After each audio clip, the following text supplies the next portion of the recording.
Well, good morning, everyone. Take your Bible to Isaiah 54, verse number 13 this morning. Isaiah 54 for promise number 137.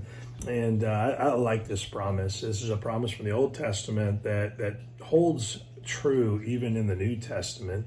The Bible tells us that He will teach our children His ways and give them great peace. And so a lot of times we don't get the full benefit of our obedience to the Lord. And Isaiah is speaking a beautiful promise to those who are experiencing hard conditions because of those who were drawing the chastisement of the Lord. Now think about this. We don't get to make all the decisions in our country, in our state, even in our own local area. We don't get to make all the decisions. And sometimes the decisions of others do have ramifications on us. And so a lot of times we're wondering, well, how can the Lord help us? Well, He promises that listen, I'll invest in your own kids. If you will stay close to me and you will honor me, I'll transfer that faith into your children. And so Israel had a pattern of turning on God repeatedly, but many people remained faithful but had to suffer from the disobedience of others. And so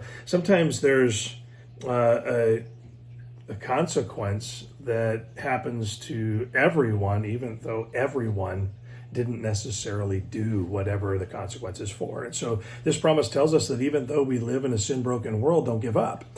God is watching and rewards the faithful, if not here in eternity. So stay faithful because it's worth it. So look what He says here in Isaiah 54, verse number 13. He says this is all, and all thy children shall be taught of the Lord, and great shall be the peace to thy children. And so, like I said, this is the promise that was made under specific circumstances in Israel, where the bulk of the nation was traveling a path that didn't lead to God's blessings. It led to chastisement, it led to wrath, it led to discipline.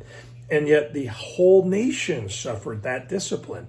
But God promised those people that were suffering under the weight of the sin of their nation that if they would remain faithful to Him, that He would reward their children.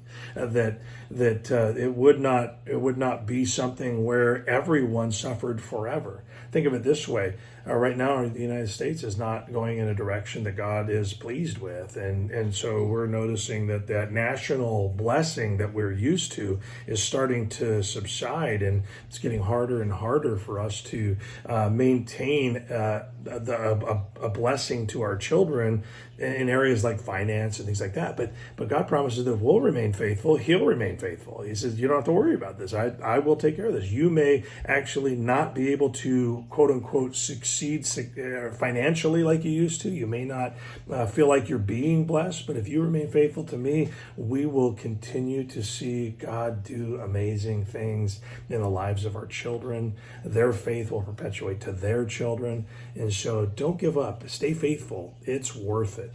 And so let that be an encouragement to you. Have a great day.